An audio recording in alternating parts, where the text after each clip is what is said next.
सब सती को देख करके शिव के बारे में बातें बनाना शुरू कर दिए। सब कुछ न कुछ चर्चा कर रहे हैं कि बताओ शिव जी इनके जामाता हैं, दामाद हैं, बताओ अपने दामाद को ही नहीं बुलाए, त्रिदेव में महादेव को नहीं बुलाए। बातें हो रही, निंदा कोई कर रहा, कोई सुन रहा है। मैया को क्रोध आ गया।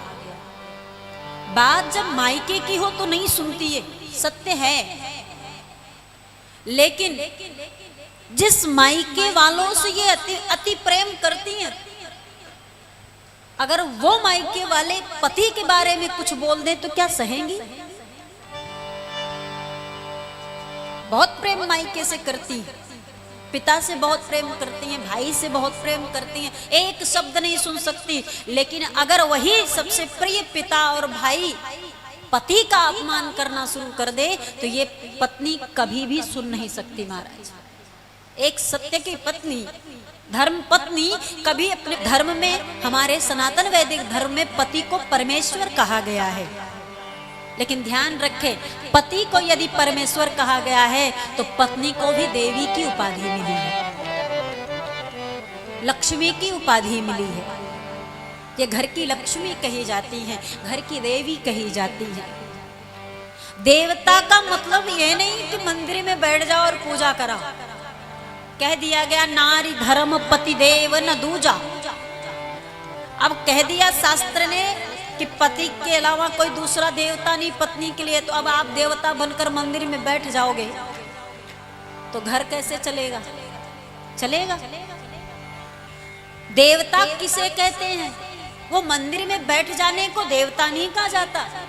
पत्नी का देवता पति को क्यों कहा गया? कारण है, मंदिर में बैठ जाने के लिए नहीं कहा गया।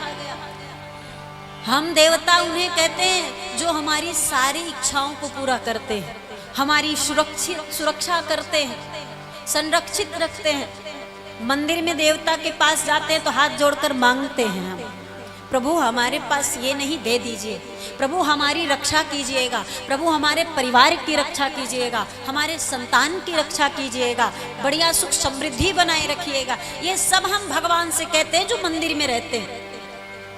और विवाह के बाद पत्नी के जीवन में भगवान बनकर पति आता है। पत्नी को किसी भी वस्तु की आवश्यकता पड़ती है, किससे कहती है? परिवार में, पूरे परिवार में, ससुराल में किसी भी चीज की आवश्यकता अगर पत्नी को होती है, एक स्त्री को होती है, तो वो सब किससे कहती है? बताइए, नहीं पता? किससे कहते हैं? पति से कहते हैं ना।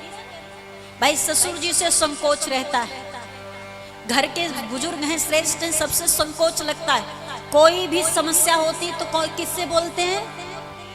पति से। कोई दुख है पति से, कोई पीड़ा है पति से, कोई वस्तु चाहिए तो पति से, सब कुछ पति से कहते हैं ना। तो जैसे सब देवता परमात्मा से अपना सारी व्यथा, अपना दुख, अपना समस्या कहते हैं, वैसे एक पत्नी अपने पति से कहती है, क्योंकि उसे पता है कि हमारे जीवन की समस्या को यही मिटा सकते हैं। हमें कोई वस्तु चाहिए अगर ससुराल में तो पति ही लाकर दे सकते हैं। कभी कोई संकट आता है तो पति ढाल बनकर खड़ा हो जाता है। कोई समस्या है, पति साथ खड़ा। कोई साथ ना हो, यदि पति मात्र इतना कह दे चिंता ना करो हम साथ खड़े हैं, तो उस पत्नी का हौसला और बुलंद हो जाता है। महाराज, नहीं डरती, फिर नहीं घबराती, बड़े से बड़े तूफान का सामना कर लेती है। क्यों? क्योंकि उसका पति परमेश्वर उसके साथ खड़ा है। जैसे भगवान के साथ होने के आभास से भगत मनमौजी हो जाता है, ऐसे ही पति के साथ रहने से पत्नी निर्भय होकर जीवन यापन करती है। इसलिए पति को देवता कहा जाता है कि वो पत्नी के सारे आवश्यकताओं को पूरा करता है। अब इसलिए नहीं कि अब पति को कह दिया गया कि आज ब्याह हो गया, अब आप इनके देवता हैं तो मंदिर में जाके चुपचाप बैठ जाओ कि भाई धूप अगरबत्ती दिखाओ हमको। तब तो घर का सारा नींव ही हिल जाएगा, सब डगमगा जाएगी, सारी व्यवस्थाएं बिगड़ जाएंगी।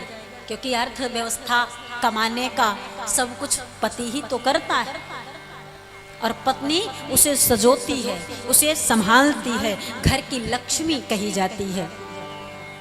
दुखी दोनों नहीं होने चाहिए, एक दूसरे के पूरक हैं, एक दूसरे के प्रति अपने दायित्व को निभाते, जिम्मेदारियों को निभाते हुए परिवार को सुंदर बनाए, ये दोनों का दायित्व है। आज सती जी शिव का अपमान जब देखी पिता के घर, तो सती जी को बहुत तेज क्रोध आया।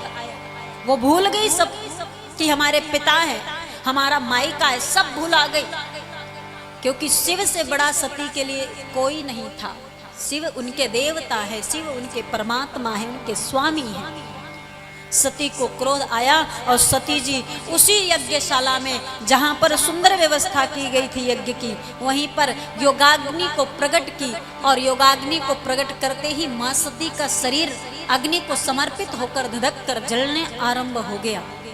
और प्राणांत होते होते सबको श्राप देकर गई मैया कि जिसने भी हमारे शिव की निंदा को यहाँ पर उपस्थित होकर कहा और सुना है, उन सब को अपने कर्मानुसार, पापों के अनुसार फल भुगतना पड़ेगा, दंड भुगतना पड़ेगा। और सबसे बड़ा अपराधी कोई अगर इस सभा में है तो हमारे पिताजी हैं, जिन्होंने इतना बड़ा आयोजन हमारे पति, हमारे स्वामी भोलेनाथ के अपमान के लिए किए हैं, और उसी पिता के रक्त से अभिसिंचित होकर हम जन्म लिए हैं, इसलिए इस शरीर का ही त्याग कर देंगे।